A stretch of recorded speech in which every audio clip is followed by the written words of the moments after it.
ఇంకో పక్కన ఈ పైన మొత్తం అంతా కూడా ఏమైనా సో ఇలా వెళ్ళిన వెంటనే ఇలా లోపలికి వచ్చాక ఇలా వెళ్ళిన వెంటనే ఇంటర్కామ్ స్పెషాలిటీ ఇచ్చారు. దాని తర్వాత మనం ఇలా వెళ్ళానంటే ఇది యాక్చువల్గా హాల్ అనమాట. బాల్కనీ కూడా ఇక్కడ అవుట్ సైడ్ చూడండి, చాలా బ్యూటిఫుల్గా ఉంది యాక్చువల్, చాలా నీట్.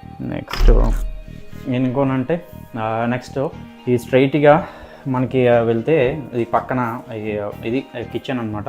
సో ఈ కిచెన్ కూడా వచ్చేసి కొద్దిగా రెనోవేట్ చేశారు. కిచెన్ కూడా చాలా బాగుంది. కట్లెట్స్ మనం చెప్పడానికి అవసరం లేదు అనమాట, అన్నీ ఉన్నాయి చూడండి. సో ఇది అనమాట, చాలా బ్యూటిఫుల్గా ఉంది. నెక్స్ట్ కిచెన్ కూడా బాగుంది. ఇక్కడ కింద మనకి డస్ట్బిన్స్ ఇక్కడ కింద పెట్టేసుకోవచ్చు, ఇది చాలా బ్యూటిఫుల్గా ఉంటుంది.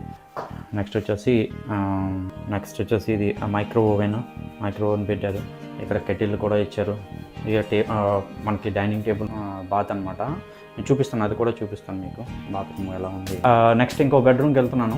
ఇంకో బెడ్రూమ్ ఈ